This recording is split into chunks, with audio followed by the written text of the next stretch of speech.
بسم اللہ الرحمن الرحیم۔ امیر معاویہ رضی اللہ تعالی عنہ کی وفات اور یزید کی سلطنت۔ امیر معاویہ نے رجب 60 ہجری میں بمقام دمشق لقوا میں مبتلا ہو کر وفات پائی۔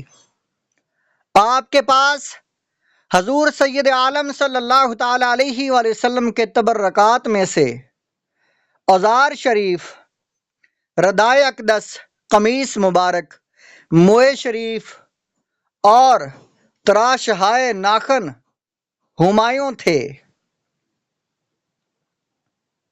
آپ نے وصیت کی تھی کہ مجھے حضور صلی اللہ تعالی علیہ وآلہ وسلم کے اوزار شریف و ردائے مبارک و قمیص اقدس میں کفن دیا جائے، اور میرے ان اعضاء پر جن سے سجدہ کیا جاتا ہے حضور علیہ الصلوۃ والسلام کے موئے مبارک اور تراشا ناخن اقدس رکھ دیے جائیں، اور مجھے ارحم الراحمین کے رحم پر چھوڑ دیا جائے۔ کورے باطن یزید نے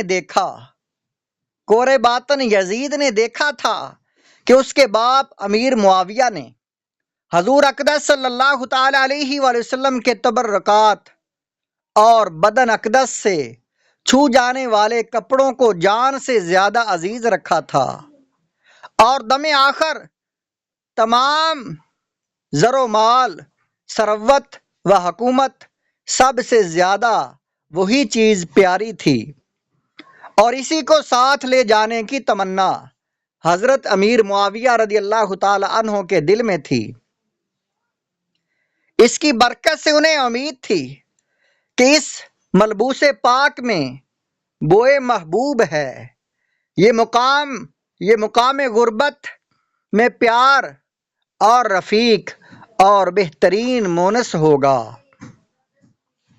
اور اللہ تعالیٰ اپنے حبیب صلی اللہ تعالی علیہ وآلہ وسلم کے لباس اور تبرکات کے صدقے میں مجھ پر رحم فرمائے گا۔ اس سے وہ سمجھ سکتا تھا کہ جب حضور صلی اللہ تعالی علیہ وآلہ وسلم کے بدن پاک سے چھو جانا ایک کپڑے کو ایسا بابرکت بنا دیتا ہے، تو حسنین کریمین اور آل پاک علیہم الرضوان جو بدن اقدس کا جز ہیں، ان کا کیا مرتبہ ہوگا اور ان کا کیا احترام لازم ہے، مگر بد نصیبی اور شقاوت کا کیا علاج۔ امیر معاویہ رضی اللہ تعالیٰ عنہ کی وفات کے بعد یزید تخت سلطنت پر بیٹھا، اور اس نے اپنی بیعت لینے کے لیے اطراف و ممالک سلطنت میں مکتوب روانہ کیے۔ مدینہ طیبہ کا عامل جب یزید کے بیعت لینے کے لیے حضرت امام حسین رضی اللہ تعالیٰ عنہ کی خدمت میں حاضر ہوا، تو آپ نے اس کے فسق و ظلم کی بنا پر اس کو نااہل قرار دیا اور بیعت سے انکار فرما دیا۔ اسی طرح حضرت ابن زبیر رضی اللہ تعالی عنہ نے بھی کیا۔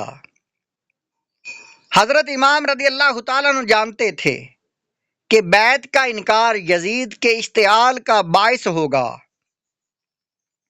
اور نابکار جان کا دشمن اور خون کا پیاسا ہو جائے گا، لیکن امام رضی اللہ تعالیٰ عنہ کے دیانت و تقوی نے اجازت نہ دی کہ اپنی جان کی خاطر نااہل کے ہاتھ پر بیعت کر لیں، اور مسلمانوں کی تباہی اور شرع و احکام کی بے حرمتی اور دین کی مدرت کی پرواہ نہ کریں۔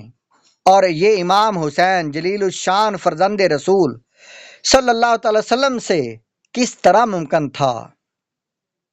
اگر امام رضی اللہ تعالیٰ عنہ اس وقت یزید کی بیعت کر لیتے تو یزید آپ کی بہت قدر و منزلت کرتا، اور آپ کی عافیت و راحت میں کوئی فرق نہ آتا، بلکہ بہت سی دولت دنیا آپ کے پاس ہو جاتی، لیکن اسلام کا نظام درم برم ہو جاتا۔ اور دین میں ایسا فساد برپا ہو جاتا جس کا دور کرنا بعد کو ناممکن ہوتا۔ یزید کی ہر بدکاری کے جواز کے لیے امام کی بیعت سند ہوتی اور شریعت اسلامیہ و ملت حنفیہ کا نقشہ مٹ جاتا۔ شیعوں کو بھی آنکھیں کھول کر دیکھ لینا چاہیے کہ امام نے اپنی جان کو خطرہ میں ڈال دیا اور تقیہ کا تصور بھی خاطر مبارک پر نہ گزرا۔ اگر تقیہ جائز ہوتا تو اس کے لیے اس سے زیادہ ضرورت کا اور کون وقت ہو سکتا تھا۔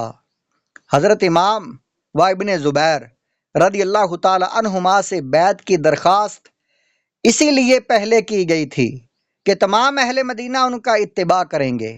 اگر ان حضرات نے بیعت کر لی تو پھر کسی کو تامل نہ ہوگا، لیکن ان حضرات کے انکار سے وہ منصوبہ خاک میں مل گیا اور یزیدیوں میں اسی وقت سے آتش اناد بھڑک اٹھی اور باضرورت ان حضرات کو اسی شب مدینہ سے مکہ مکرمہ منتقل ہونا پڑا۔